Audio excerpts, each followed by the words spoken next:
बन जाए अंगारा,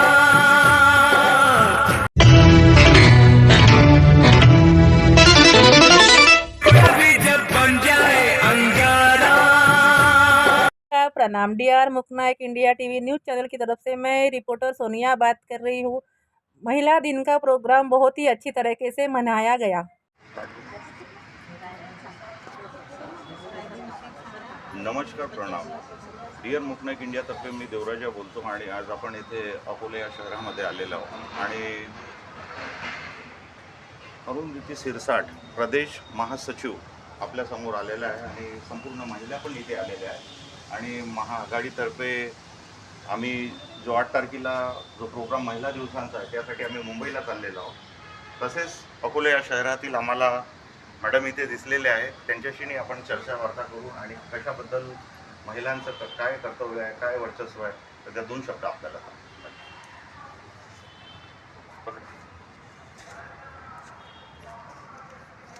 वंचित बहुजन आघाडीच्या या सगळ्या मैत्रिणी आम्ही इथे एकत्र आहोत। राज्याच्या वतीने वंचित बहुजन आघाडी महिलांच्या अधिकारासाठी लढतेच आहे। शिवाय जो सगळ्यात महत्त्वाचा प्रश्न आता आला आहे महिलांच्या संरक्षणाचा, म्हणजे एकीकडे हे सरकार लाडकी बहीण म्हणून त्यांना पैसे पुरवत आहे, पण त्यांच्या संरक्षणासाठी मात्र कोणीही पुढे येत नाही। आणि सगळ्यात महत्त्वाचा जो हा प्रश्न आहे महिलांवरील अत्याचारांचा, हा वंचित बहुजन आघाडीने अतिशय गांभीर्याने घेतला आहे आणि येणाऱ्या आता या महिला दिनाच्या निमित्ताने या सगळ्या प्रश्नांवरच वंचित बहुजन आघाडी कार्यक्रम करणार आहे आणि महिलांना एकत्र करणार आहे। अच्छा मॅडम, वंचित बहुजन आघाडीचं फार वर्चस्व होतं अकोला शहरामध्ये आणि आंबेडकर साहेब बरोबर आहे, आणि आम्ही पण नागपूरला कार्यरत आहोत वंचित बहुजन आघाडीमध्ये। आमचे शहर अध्यक्ष रविभाऊ शेंडे, त्यांच्यासोबत आमचे बरेच वर्चस्व आणि कामं चालू आहे, महिलांसाठी बरेच आमचे मोठे कामं चालू आहे।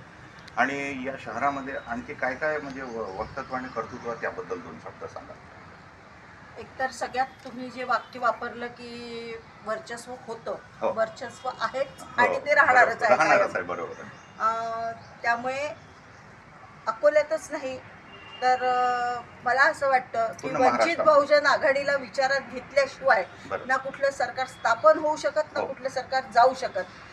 एवढं वर्चस्व निश्चित वंचित बहुजन आघाडीचं आहे।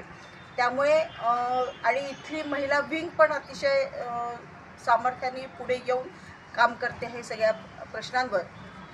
आजही अकोला जिल्ह्यात जिल्हा परिषदेत वंचित बहुजन आघाडीची सत्ता आहे। तुम्ही स्पेशली इथलं विचारलं म्हणून सांगते, आणि येणारी सत्ता ही वंचित बहुजन आघाडीचीच राहिलीच पाहिजे। आणि याबद्दल आम्हाला असंच वाटते की या लोकांनी सरकार कोणताही असो त्यावेळेस सर्व महिलांना त्या लोकांनी सांगितलं की बाबा आम्ही लाडकी बहीण योजनामध्ये इतके पैसे करून इतके, आणि आता जे चुनाव झालं आणि त्यांची सरकार आली त्यानंतर बरेच महिलांचे ते पैसे काढून राहिले किंवा कुणाला पैसे नाही भेटू राहिले, किंवा त्या महिला आता सुरुवातीला चांगल्या म्हणत होत्या पण आता त्याच लोकांना वाईट म्हणून राहिले, त्याबद्दल 2 शब्द सांगाल मॅडम। बघा, श्रद्धेय बाळासाहेब आंबेडकरांच्या नेतृत्वात आम्ही जे वंचित बहुजन आघाडीचं काम करतो आहोत, तर आमची ही महिला कोणावरही दुसऱ्यावर अवलंबून न राहता ती स्वतः सक्षम झाली पाहिजे याचा प्रयत्न वंचित बहुजन आघाडीच्या वतीने होत असतो। त्याच्यामुळे कुणीतरी आम्हाला दान देत आहे आणि आम्ही ते स्वीकारावं या मताची वंचित बहुजन आघाडी नाहीच आहे। पण हे पैसे देतात आहेत म्हणजे काही ते त्यांच्या घरातले देतात देत नाहीत, ते आमचेच पैसे आहेत आणि ते आम्हाला देतात आहेत, पण ते अशा पद्धतीने देतात आहेत की आम्ही तुमच्यावर उपकार करतो आहोत। त्याच्यामुळे सगळ्यात पहिले तर ते काही उपकार करत नाहीये। आणि आता जो त्यांनी क्रायटेरिया लावलेला आहे काही महिलांना घ्यायचं आणि काही महिलांना काढायचं, तर या त्यांच्या बहिणी नाही आहेत का हे सगळ्यात पहिले तर ते स्पष्ट करावं। कारण जर त्या सगळ्या आतापर्यंत लाडक्या होत्या तर त्या शेवटपर्यंत लाडक्याच राहायला पाहिजे, आणि आता त्यांचं लाडके पण कुठे गेलं हे सरकारने पहिले स्पष्ट करावं। त्यांचा क्रायटेरिया त्यांनी जो ठरवला आहे तो खरंच योग्य आहे का हे पण त्यांनी स्पष्ट करावं।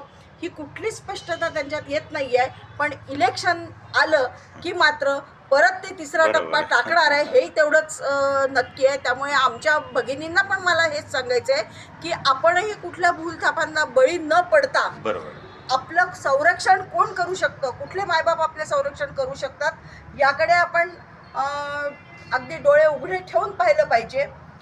जे आमच्यासाठी लढतात आहेत, जे आम्हाला सक्षम करण्यासाठी लढतात आहे, त्या वंचित बहुजन आघाडीच्या पाठीमागे आपणही सक्षमपणे उभं राहिलं पाहिजे.